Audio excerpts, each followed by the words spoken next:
This study looked at the fire conducive weather conditions in the weeks leading up to the outbreak of these massive wildfires across the Iberian Peninsula. So we know that it's been very hot in this area across the whole of Spain and Portugal for the summer. But in particular, AEMET have said that this coincided with the hottest 10-day period, or the most intense 10-day heat wave that Spain has ever seen, and also the longest period of heat wave conditions, which was 16 days of heat wave conditions.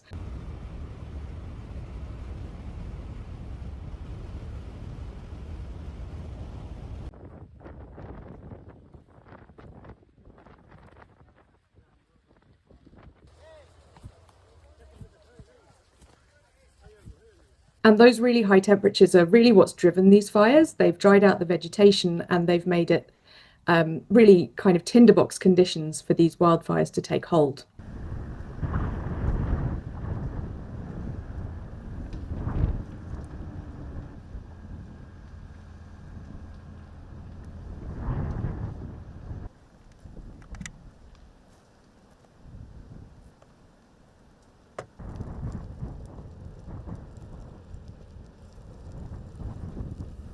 And what our study has found is actually these kind of temperatures and these kind of fire weather conditions are not that unusual in the current climate. We would expect to see similar conditions, similar fire weather conditions, maybe once every 15 years at the moment. But without climate change, without human-caused climate change, these conditions would have been really unusual.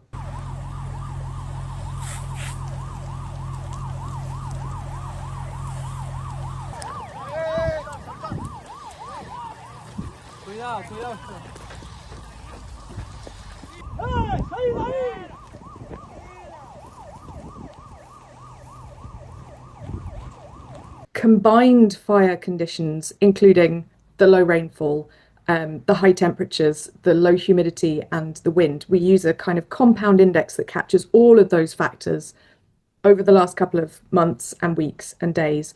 That's what this daily severity rating is.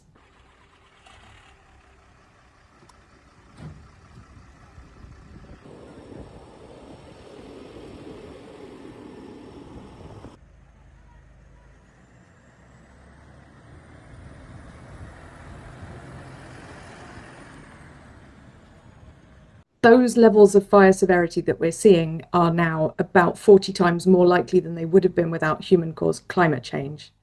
But the high temperatures that we're seeing are actually more unusual. They're not more unusual. They've been made much more likely by climate change. So the temperatures are also, I think we found about a 1 in 13-year event, but without climate change, they would have been really, really rare. To be that hot for 10 days in a row would have been maybe 200 times less likely in a pre-industrial climate without human-caused warming.